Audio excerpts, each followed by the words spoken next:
Bonjour tout le monde, j'espère que vous allez bien. Je suis ravie de vous retrouver aujourd'hui sur la chaîne pour une nouvelle vidéo. Aujourd'hui j'avais envie de vous faire une vidéo un petit peu explicative parce que je vous parle depuis que j'ai ouvert ma chaîne il y a bientôt un an. Je vous parle donc de cosmétiques bio et de cosmétiques naturels et de produits de soins bruts. Et j'avais juste envie de revenir un petit peu sur le pourquoi, du comment je me suis orientée donc vers ce type-là de cosmétiques, sur pourquoi, étant esthéticienne de formation, j'ai voulu tendre vers des cosmétiques plus slow, vers des cosmétiques plus bruts, plus naturels, plus bio. Peut-être pour vous éclairer un petit peu et peut-être pour répondre à certaines questions que vous pouvez vous poser. Donc, tout d'abord, pourquoi la cosmétique bio, pourquoi la cosmétique naturelle? Est-ce que c'est parce que c'est la mode? Est-ce que c'est parce que c'est un effet de tendance? Alors, pour ma part, non, pour deux raisons qui me sont propres, tout simplement parce que dans la vie de tous les jours, je ne suis pas particulièrement dans la recherche du bio absolu dans mon alimentation. Je fais en sorte de bien manger, je fais en sorte de manger le plus sain possible, mais je n'ai pas que du bio à la maison. Et puis parce que je ne suis pas non plus dans une démarche de réduction de consommation absolue, c'est-à-dire que je suis quand même assez passionnée par les nouvelles technologies, j'aime bien ce qui sort, j'aime bien la mode, donc j'ai tendance à acheter, et j'ai tendance à bien souvent acheter plus que ce qu'il ne me faudrait réellement si je devais me fier simplement à la nécessité de l'objet ou de l'acquisition. Donc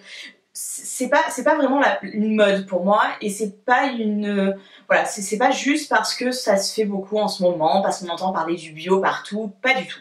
Moi j'ai voulu passer à la cosmétique bio tout simplement parce que il est arrivé un moment donné où je me suis quand même un peu posé la question de ce qu'il y avait dans les produits qu'on nous survendait, des produits très marketing en matière de soins. Et j'ai regardé un petit peu les compositions et je me suis rendu compte qu'on s'éloignait mais largement de ce qu'on apprenait tout simplement dans les fondamentaux de l'esthétique. C'est-à-dire que lorsqu'on se penche un petit peu sur les produits nécessaires au bien-être de la peau, on se rend compte que moi personnellement dans mes études d'esthétique, on a beaucoup parlé des huiles, on a beaucoup parlé donc de l'huile de jojoba pour les peaux grasses, on a beaucoup parlé des germes de blé pour les peaux un peu plus matures, on a parlé de la rose musquée pour les peaux sensibles, ou enfin voilà. Donc en fait quand on se forme au bien-être de la peau, on se forme donc avec des notions de produits naturels. Ensuite, lorsque j'ai commencé à travailler en institut, j'ai travaillé une marque qui certes prônait le naturel entre guillemets dans sa composition, c'est-à-dire qu'elle prenait je sais pas moi, tiens, un soin de jour contenant de l'éleutérocoque qui est sorti de la nature, tout droit de la nature. Et puis je me suis dit mais pourquoi je vais prendre une crème qui prône contenir un principe actif naturel noyé dans plein de principes actifs qui, eux, sont issus de l'industrie pharmaceutique et ou cosmétique d'ailleurs, et qui n'ont plus grand chose à voir avec la nature, hein. Et pourquoi je ne vais pas simplement aller chercher ce principe actif que je prône dans la crème que je vends, mais pourquoi je ne vais pas l'acheter lui tout seul, puisqu'après tout c'est lui qui va faire l'effet que je recherche. Qu'est-ce que ça donnerait si j'allais simplement vers les principes actifs, bruts, naturels, dont on prône l'efficacité, mais qu'on vient mélanger à toutes sortes de produits pas du tout bénéfiques pour la peau, dans nos crèmes, dans nos laits pour le corps, dans nos sérums, voilà.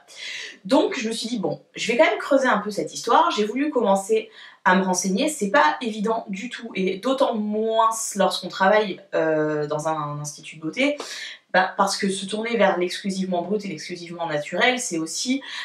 dire bon je ferme un peu la porte à la grande majorité des marques avec lesquelles je pourrais travailler.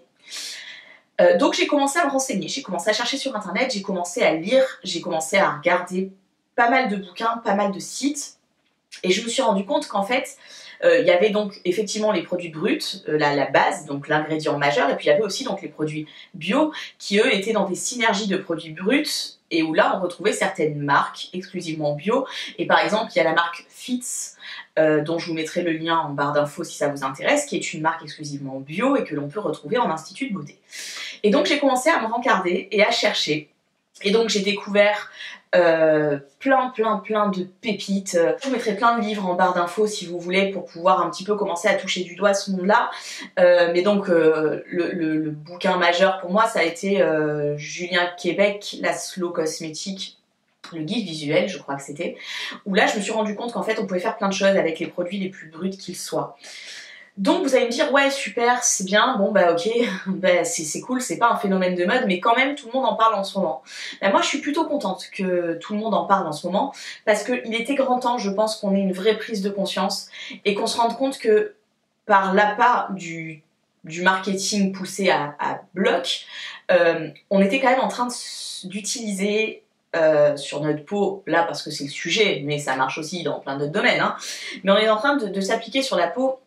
des produits avec des compositions mais qui sont litigieuses à mort, qui vous font à mon sens bien plus de mal que de bien parce que lorsque vous vous enduisez le visage avec une crème ou un fond de teint gavé de silicone ou proche dérivé parce que c'est pas toujours libellé comme ça, je pense que c'est pas comme ça qu'on fait du bien à sa peau et je pense que clairement en allant vers des produits qui sont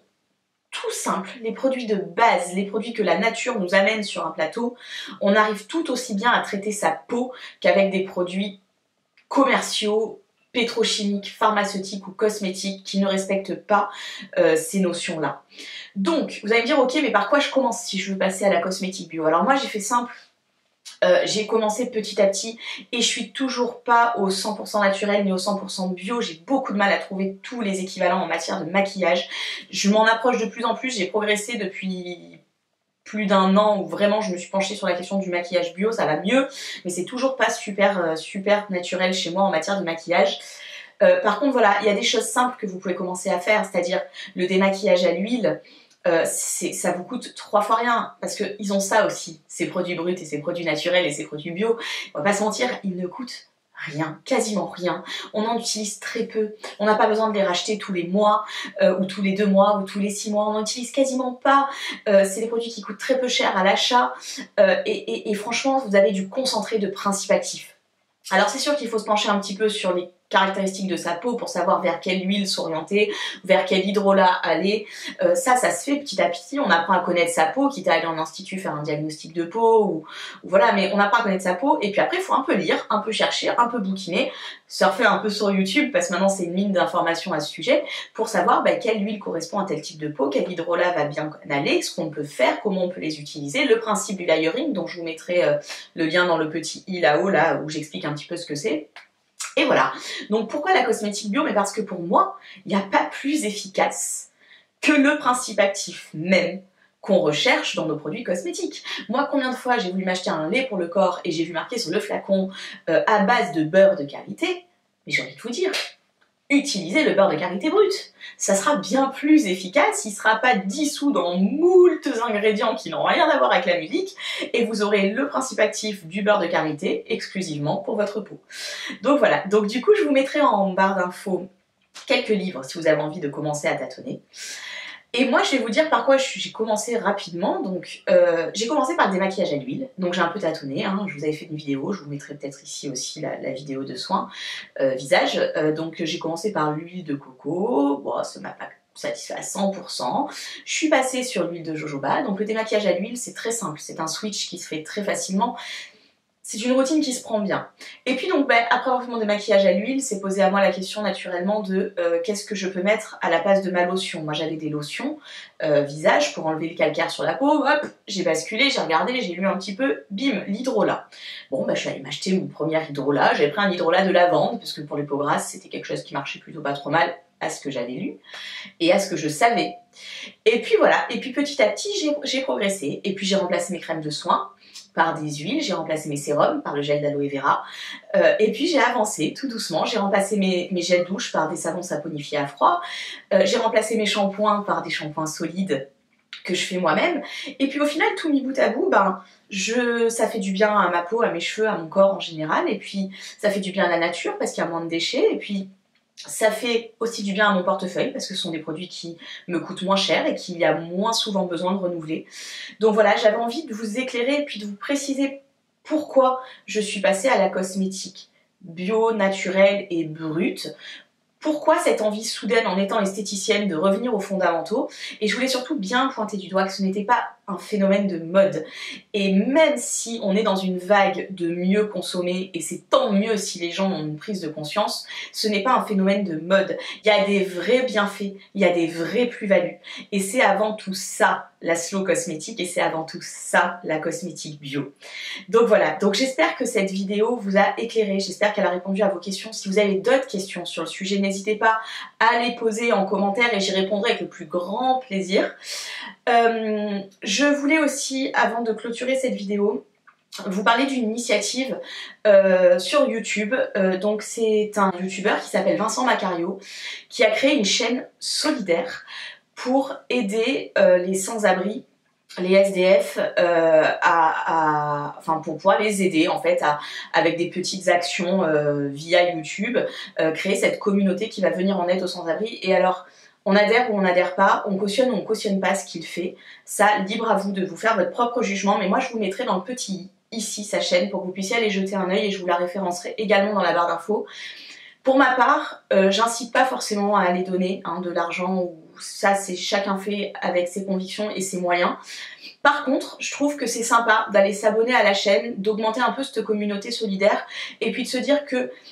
en ce temps d'hiver où il est plus que compliqué d'être dehors et de ne pas avoir un toit au-dessus de la tête et du chauffage à la maison, je trouve que c'est sympa un petit peu de regarder ce qui se passe autour et d'aller s'abonner à des chaînes un peu moins futiles et un peu moins dans la légèreté, et tout simplement pour se rendre compte de ce qui se passe autour de nous. Donc voilà, donc n'hésitez pas à aller voir en cliquant sur le petit i, donc la chaîne de Vincent Macario, allez voir ce qu'il fait, abonnez-vous si vous trouvez que sa démarche est louable.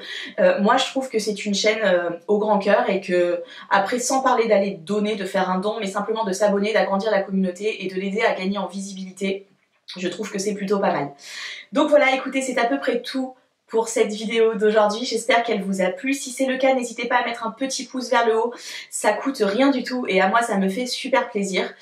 Donc n'hésitez pas à me mettre en commentaire les questions que vous avez sur la cosmétique bio, sur le pourquoi, du comment. Si vous avez plein de questions, j'ai envie de vous donner plein de réponses et ça me fera super plaisir.